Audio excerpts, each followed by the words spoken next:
പശ്ചിമേഷ്യൻ ഭൗമരാഷ്ട്രീയത്തിലും സൈനിക സമവാക്യങ്ങളിലും വലിയൊരു വഴിത്തിരിവിലേക്ക് വിരൽ ചൂണ്ടുന്ന അതിശക്തമായ മുന്നറിയിപ്പുമായി ഇറാന്റെ ഇസ്ലാമിക് റവല്യൂഷണറി ഗാർഡ് കോർപ്സ് രംഗത്തെത്തിയിരിക്കുകയാണ്.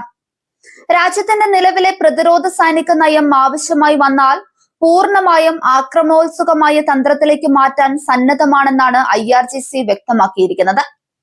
മേഖലയിൽ അമേരിക്ക ഉൾപ്പെടെയുള്ള എതിരാളികളുമായി കടുത്ത യുദ്ധസമാനമായ സാഹചര്യം നിലനിൽക്കെ പുറത്തുവരുന്ന ഈ ഭീഷണി അന്താരാഷ്ട്ര തലത്തിൽ വലിയ നയതന്ത്ര ചർച്ചകൾക്ക് വഴിവെച്ചിട്ടുണ്ട്. IRGCയുടെ പൊളിറ്റിക്കൽ ഡെപ്യൂട്ടി അഡ്മിറലായ ബ്രിഗേഡിയർ ജനറൽ യാത്തുള്ള ജവാനിയാണ് ഇറാന്റെ വരാനിരിക്കുന്ന നീക്കങ്ങളെ കുറിച്ച് തുറന്നു പറഞ്ഞിരിക്കുന്നത്. ശത്രുക്കൾക്ക് നിമിഷങ്ങൾക്കകം കണക്കുകൂട്ടലുകൾ തെറ്റിക്കുന്ന തരത്തിലുള്ള സ്ട്രാറ്റജിക് സർപ്രൈസുകൾ അഥവാ തന്ത്രപരമായ സർപ്രൈസുകൾ നൽകാൻ ഇറാൻ സജ്ജമായി കഴിഞ്ഞുവെന്നാണ് അദ്ദേഹം അവകാശപ്പെടുന്നത്. ടെഹ്റാനെ ഒരു രീതിയിലും അപ്രതീക്ഷിതമായി ആക്രമിക്കാനോ പ്രതിരോധിക്കാനോ എതിരാളികൾക്ക് കഴിയില്ലെന്ന ശക്തമായ സന്ദേശമാണ് ഇതിലൂടെ നൽകുന്നത്. ഇറാന്റെ സൈനിക നേതൃത്വത്തിൽ അടുത്തിടെയുണ്ടായ വൻ അഴിച്ചുപണികളുടെ പശ്ചാത്തലത്തിൽ കൂടിയാണ് ഇത്തരമൊരു പ്രസ്താവന പുറത്തുവരുന്നത് എന്നതും ശ്രദ്ധേയമാണ്. IRGCയുടെ പുതിയ കമാൻഡർ ഇൻ ചീഫായി മേജർ ജനറൽ അഹമ്മദ് വാഹിദിയെ നിയമിച്ചതിന് തൊട്ടു പിന്നാലെയാണ് ഈ നയമാറ്റം വ്യക്തമാക്കപ്പെട്ടത്. Major general Ahmad Vahidi Iranian സൈനിക വൃത്തങ്ങളിലെ ഏറ്റവും പരിചയസമ്പന്നനും തന്ത്രജ്ഞനുമായ നേതാക്കളിൽ ഒരാളാണ്. മുൻകാലങ്ങളിൽ ഇറാന്റെ പ്രതിരോധ മന്ത്രിയായും ആഭ്യന്തര മന്ത്രിയായും സേവനം അനുഷ്ഠിച്ചിട്ടുള്ള വാഹിദിക്ക് ദീർഘകാലത്തെ സൈനിക സുരക്ഷാ പരിചയ സമ്പത്തുണ്ട്. 80കളിലെ ഇറാൻ ഇറാഖ് യുദ്ധത്തിൽ നിർണായക പങ്ക് വഹിച്ച അദ്ദേഹത്തിന്റെ വരവ് IRGCയുടെ പ്രവർത്തനങ്ങളിൽ വലിയ മാറ്റിമറിക്കലുകൾ ഉണ്ടാക്കുമെന്ന് ഉറപ്പാണ്. പരമ്പരാഗതമായി അതിർത്തികളും തന്ത്രപ്രധാന താവളങ്ങളും സംരക്ഷിക്കുക എന്ന പ്രതിരോധ രീതിയിലായിരുന്നു ഇറാൻ മുൻഗണന നൽകിയത്. എന്നാൽ പുതിയ നേതൃത്വത്തിന് കീഴിൽ ഭീഷണികൾ ഉയർന്നു വരുന്നതിന് മുൻപ് തന്നെ ശത്രുക്കൾക്ക് നേരെ പ്രഹരമേൽപ്പിക്കുന്ന തരത്തിലുള്ള പ്രോ ആക്റ്റീവ് സമീപനം സ്വീകരിക്കാനാണ് വാഹിദിക്ക് ലഭിച്ചിരിക്കുന്ന നിർദ്ദേശം. രാജ്യത്തിന്റെ പരമാധികാരത്തിന് നേരെ ഏത് കോണിൽ നിന്നും ഭീഷണി ഉണ്ടായാൽ അതിന് വൻ വില നൽകേണ്ടി വരുമെന്ന മുന്നറിയിപ്പ് കൂടിയാണിത്. അമേരിക്കയുമായുള്ള സൈനിക തർക്കങ്ങളും സംഘർഷങ്ങളും ഉയർന്ന തലത്തിലെത്തി നിൽക്കുന്ന ഈ സമയത്ത് ഇറാന്റെ ഈ തന്ത്രപരമായ മാറ്റം പശ്ചിമേഷ്യയിലെ US സൈനിക താവളങ്ങൾക്കും അത്യാധുനിക ആയുധ സജ്ജീകരണങ്ങൾക്കും വലിയ സുരക്ഷാ ഭീഷണിയാണ് ഉയർത്തുന്നത്. മിസൈൽ സാങ്കേതിക വിദ്യയിലും ഡ്രോൺ വിന്യാസത്തിലും കഴിഞ്ഞ ഏതാനും വർഷങ്ങളായി ഇറാൻ വലിയ മുന്നേറ്റമാണ് കൈവരിച്ചിട്ടുള്ളത്. റഡാറുകളുടെ കണ്ണ് വെട്ടിച്ചു പറക്കുന്ന അത്യാധുനിക ഡ്രോണുകളും അതിവേഗ ബാലിസ്റ്റിക് ഹൈപ്പർസോണിക് മിസൈലുകളും സ്വന്തമായുള്ള ഇറാന് എപ്പോൾ വേണമെങ്കിലും ആഗോള സൈനിക ശക്തികളെ വെല്ലുവിളിക്കാനുള്ള ശേഷിയുണ്ടെന്ന് വിദഗ്ധർ ചൂണ്ടിക്കാണിക്കുന്നുണ്ട്. ഇറാന്റെ പുതിയ സൈനിക നിലപാട് മേഖലയിലെ മറ്റ് സഖ്യരാഷ്ട്രങ്ങളെയും വലിയ തോതിൽ സ്വാധീനിക്കാൻ സാധ്യതയുണ്ട്. യമനിലെ ഹൂതികൾ, ലബനനിലെ ഹിസ്ബുള്ള തുടങ്ങിയ ശക്തികളുമായി ചേർന്ന് ഇറാൻ ഒരുക്കുന്ന പ്രതിരോധ നിര കൂടുതൽ ശക്തമാക്കാനും ഇത് സഖ്യസേനയ്ക്ക് മേൽ വലിയ സമ്മർദ്ദം സൃഷ്ടിക്കാനും കാരണമാകും.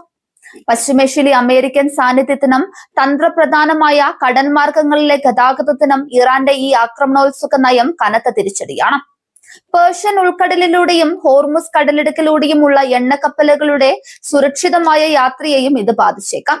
വാഹിദിയെ പോലൊരു ഹാർഡ് ലൈനർ കമാൻഡറുടെ വരവ് ഇറാൻ ഭരണകൂടത്തിന് സൈന്യത്തിന് മേലുള്ള ആത്മവിശ്വാസം ഇരട്ടിയാക്കിയിട്ടുണ്ട്. അന്താരാഷ്ട്ര വിലക്കുകൾക്കും സാമ്പത്തിക ഉപരോധങ്ങൾക്ക് മുൻപിൽ വഴങ്ങില്ലെന്ന തുറന്ന പ്രഖ്യാപനമാണ് ഈ നേതൃമാറ്റത്തിലൂടെ ടെഹ്റാൻ നൽകുന്നത്.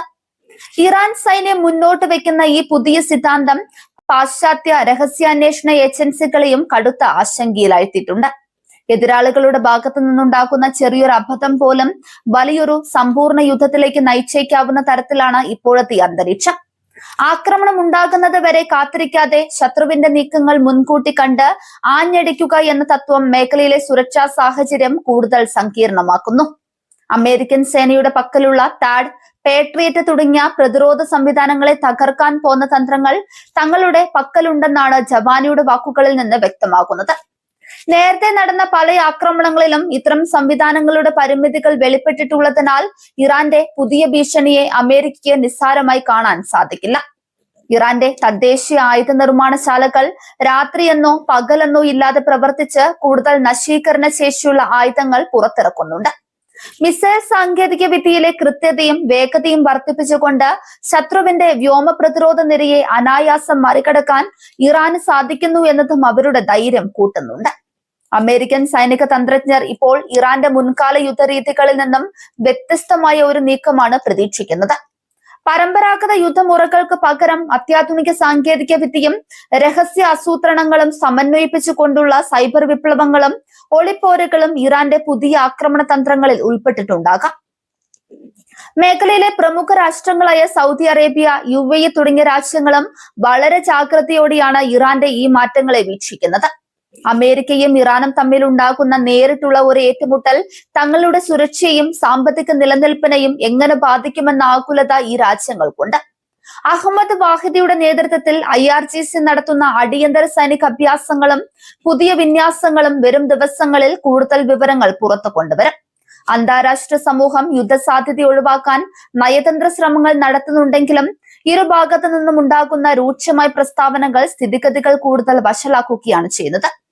US സൈന്യത്തിന് തങ്ങളുടെ താവളങ്ങളുടെയും സൈനികരുടെയും സുരക്ഷ ഉറപ്പാക്കാൻ അടിയന്തര നടപടികൾ സ്വീകരിക്കേണ്ടി വരും. ഇറാന്റെ സ്ട്രാറ്റജിക് സർപ്രൈസുകൾ എന്തൊക്കെയായിരിക്കുമെന്ന് മുൻകൂട്ടി ഊഹിക്കാൻ സാധിക്കാത്തത് അമേരിക്കൻ പ്രതിരോധ മന്ത്രാലയത്തിന് വലിയ തലവേദനയാണ് സൃഷ്ടിക്കുന്നത്.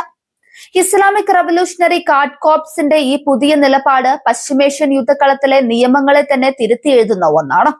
കേവലം സ്വയം പ്രതിരോധത്തിൽ ഒതുങ്ങാതെ എതിരാളികളുടെ അധിനിവേശ നീക്കങ്ങൾക്ക് സമാനതകളില്ലാത്ത പ്രഹരത്തിലൂടെ മറുപടി നൽകാൻ ഇറാൻ തയ്യാറായി കഴിഞ്ഞു. ഇതിന്റെ വ്യക്തമായ സന്ദേശമാണിത്. വരും ദിവസങ്ങളിൽ ഈ മേഖലയിൽ ഉണ്ടാകുന്ന ഓരോ ചെറുചലനങ്ങളും ആഗോള സുരക്ഷയെയും സമാധാനത്തെയും നിർണായകമായി ബാധിക്കും. ഇറാന്റെ പുതിയ കമാൻഡറുടെ കീഴിൽ IRGC സ്വീകരിക്കുന്ന അടുത്ത നീക്കങ്ങൾക്കായി ലോകം മുഴുവൻ ഉറ്റുനോക്കുകയാണ്.